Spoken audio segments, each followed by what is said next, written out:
Magandang araw po. Pagpapalit po ng bukilya ang isi-share kong video sa inyo ngayon. Andito yung 15 amperes para sa lightings. Kailangan mo nang i-switch off. Yan, 15 lightings, 15 amperes, number 4. Ito po yun. Tingnan nyo po ang dalawang ilaw na yan. Ang sa dulo po, emergency yan. Kaya pag na-off po na yan, automatic mag-on ulit yan. Yan, nakita nyo po yung sa dulo. So, ibig sabihin lang, ngayon ang power ay off na. Dito sa ating breaker, tingnan nyo po. Naka-off position sa ating breaker. Okay. Tapos dito ay number 4. Tapos 15 amperes. Tingnan nyo po. Papalitan natin ito. Papalitan ko to dahil sa maluwag na nga. Maluwag na. Sa sobrang tagal ng gamit nito. Matagal ng panahon itong nakabit. Kaya papalitan ko na, naglulo ko na. Ito rin yung inayos ko dati. Ngayon, nag-decide ako na palitan na, kaya tatanggalin ko na. Ang pamalit ko, ang brand niya ay Firefly. Design din ito para sa junction box na kulay orange, para sa electrical. Design ito. Yan, dalawang wood screw ang para dyan. So, tatanggalin ko na para makita ninyo ang loob nitong receptacle o bukilya. Dalawang solid wire ang laman. Ngayon ko lang na-open to. So, nagkataon, walang junction box sa loob. Tapos, flexible lang. Tatanggalin ko na yung wire. Dalawang connection. Hindi nakakalito kasi dalawa lang naman connection, dalawang wire. So, ganun lang. Pagtanggal, ikakabit lang sa bukilya.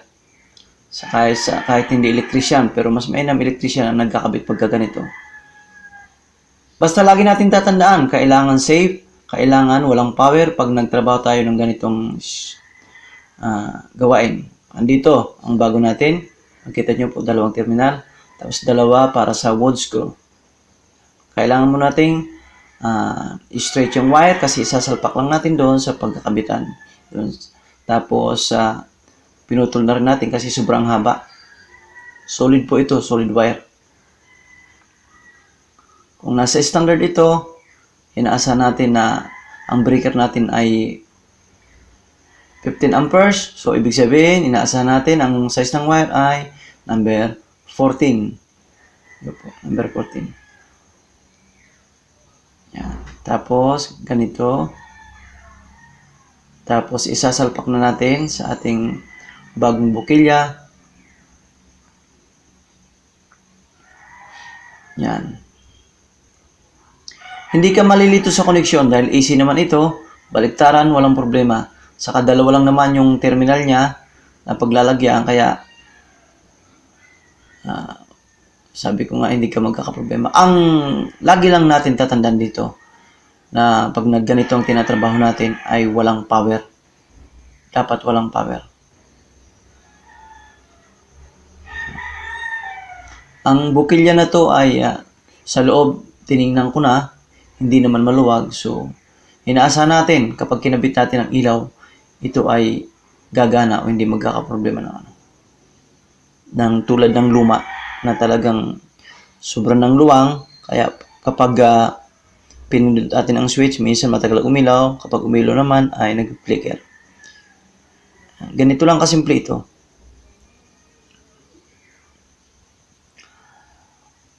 Ang dapat pagkaganito, dun sa may paglabas ng wire, dapat may mica insulator yon. Ang proper na pagkabit, mica insulator. Para may protection siya. Yan. Standard din ang butas ito para sa junction box. Ang doon, yung nut na pinagkakabitan, standard ito ng butas nito. Saka pwedeng i-adjust ang screw or bolt na pagkabit. Yan. So, matatag na po. Pwede na natin ikabit ang ilaw. Yan. Yan, makita nyo po, hindi humuhuga. Pwede natin to testingin kung iilaw diretso. Kasi yung, sabi ko nga, yung pinalitan ko matagal. Matagal umilaw sa kapag umilaw, nag-flicker siya. Wait lang po at ituturn ko yung power para makita ninyo At doon, magtatapos ang video na to kapag nag-ilaw na. Okay. Okay, mga kababayan, maraming salamat po sa inyong panonood. Mag-subscribe po kayo sa channel na to at marami po kayong matutunan o karagdagang kaalaman. Thank you very much. Bye.